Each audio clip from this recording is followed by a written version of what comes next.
দশা মেয়েদের রান্না করি ভরসা, তাই না? কারণ রান্নাঘর না আসলে তো দিনই কাটে না। রান্না করো আর খাও দাও।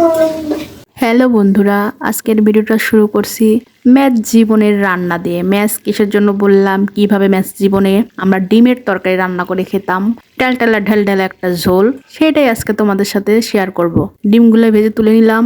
এই ঢাল ঢালা ঝোল দেখতে হলে কিন্তু লাস্ট পর্যন্ত দেখতেই হবে যে কি পরিমাণ ঝোল দিয়ে আমি ঢাল ঢালা করেছিলাম।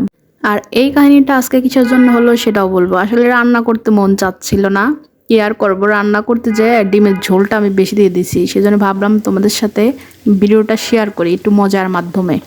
যাই হোক, যথারীতি সোমবারা দিয়ে পেঁয়াজ ভেজে নিয়ে আলু টালু দিয়ে লবণ হলুদ দিয়ে মশলা দিয়ে ভালোভাবে ভেজে নিয়েছি আমি, কিন্তু দেখতেই পারতেছো।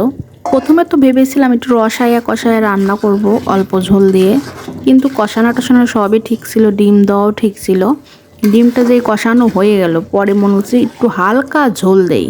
আর কি করলাম জানো, ঘপ আমি জলটা ঢেলে ফেলছি। এই জন্য আজকে ঢালা ঝোল হয়ে গেছে। তাতে নাই গ্যাসের পাওয়ার, বিরক্তর আর শেষ নাই। জাল কিভাবে আর দিয়ে জলটা শুকাবো, এই জন্যে ঢালা ঝোলটাই রেখে দিয়েছিলাম। ঢালা হলে হবে কি, ঝোলটা কিন্তু অনেক টেস্ট হয়েছিল। কারণ আমি তো যে যথারীতি একটু নিয়ম কারণ মেনেই রান্নাটা করেছিলাম, যা যা দেওয়া দরকার সবকিছু দিয়েই রান্না করেছিলাম। এই জন্য টেস্টটা কিন্তু অনেক সুন্দর হয়েছিল। ডালটা দেখে ভেবো না আবার যে খাওয়া যায় নাই।